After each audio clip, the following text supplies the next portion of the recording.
안녕하십니까. 권성동입니다. 오는 14일 후보 등록을 거쳐 다음 주 월요일에는 신임 원내대표가 선출될 예정입니다. 언론인 여러분들과 당원 동지 그리고 국민 여러분께 개헌부터 대선 과정까지 저희 소회를 말씀드릴 필요가 있다는 생각에 마지막 기자간담회 자리를 마련했습니다. 윤석열 대통령의 계엄 때문에 일어난 탄핵 정국에서 저는 여러 동료 의원님들의 간곡한 요청에 따라 원내대표로 출마했습니다.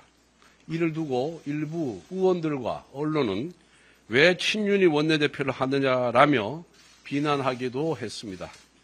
저는 윤석열 정권 탄생에 적지 않은 역할을 했습니다. 이후 저에게는 친윤, 윤핵관이라는 수식어가 늘 붙어 다녔습니다. 그러나 저는 대통령에게 아부를 한 적도 없고 특혜를 받은 적도 없습니다. 대통령직 인수위원회에 들어가지도 않았고 윤석열 정부 내각에도 참여하지 않았습니다. 오히려 저는 대선 시기부터 윤석열 정권 출범 이후까지 윤 대통령에게 여러 차례 쓴소리를 한 바가 있습니다. 이로 인해서 당대표 선거 출마를 중도에 포기한 바도 있습니다. 더욱이 저는 2022년에 이미 원내대표를 역임했습니다. 제가 자리에 무슨 욕심이 있었겠습니까? 저는 원내대표 출마 선언 당시 밝힌 것처럼 당의 분열을 막기 위해 독이 든 성배를 마셨습니다.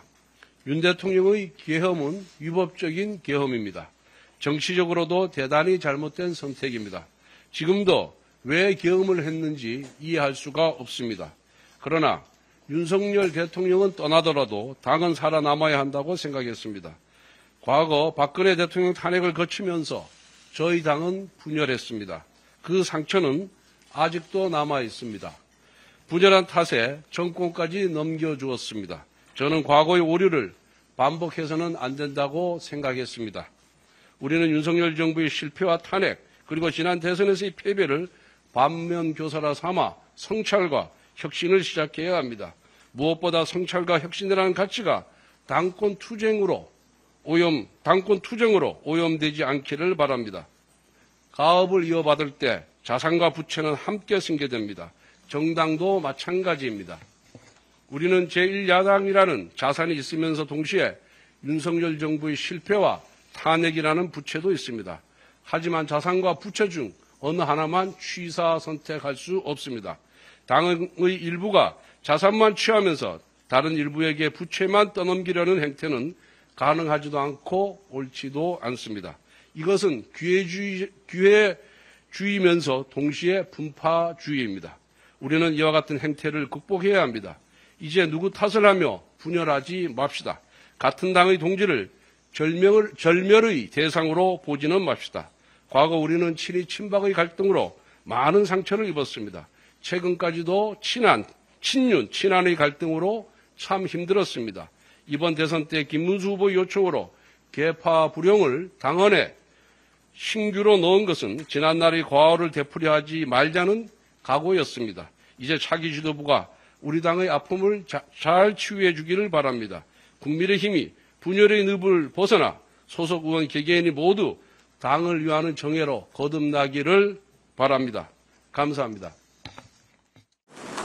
한덕수부터 정리와 조고 단일화 추진하시는 과정에서 일본 당원들은 지도부 책임론을 제기하셨는데 그 과정에서 후회가 남으시는 글쎄 지금 이제 결과적으로 그 단일화 과정에서 김문수 후보가 최종 확정되고 한덕수 후보가 당원들의 그런 동의를 받지 못하기 때문에 마치 거기에 무슨 문제가 있는 것처럼 비판을 하는 것으로 이렇게 알고 있습니다. 그런데 여러분들, 우리 기자분들이 제일 잘 아실 거예요.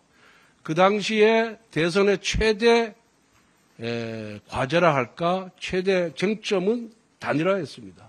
여러분들 잘 기억하실 겁니다. 단일화였고, 단일화를 해야 된다는 각종 언론의 여론조사에서 단일화 해야 된다는 의견이 굉장히 높았습니다. 그리고 김문수 후보께서도 수십 차례 단일화를 하겠다라고 국민들과 약속을 했습니다. 당원들과. 그러면은 당원들과 국민들의 여론이 이렇게 높은 상황에서 지도부가 그 문제를 애써 외면하거나 무시한다 그런다면은 그럼 지도부가 과연 국민들의 의견을 제대로 반영하고 있는 것이냐? 이런 또 비판을 할 거 아니에요. 그래서 당 지도부는 대선 승리의 가능성을 단 1%라도 높이는 것이 좋겠다. 그런 차원, 그리고 당원과 국민들이 단일화를 열망하고 있다는 차원, 그리고 세 번째는 김문수 후보께서 단일화를 하겠다는 수십 번에 걸친 약속, 이 모든 것을 고려할 수밖에 없었습니다. 그래서 비대위에서 논의한 결과 그러면은 당원들의 의견을 한번 물어보자. 당원들이 정말 실제로 그렇게 생각하고 있는 건지 물어보자. 라고 해서 의견이 모아져서 당시 비대위원 7명 전원 일치로 그 후보 단일화 작업에 돌입을 한 겁니다.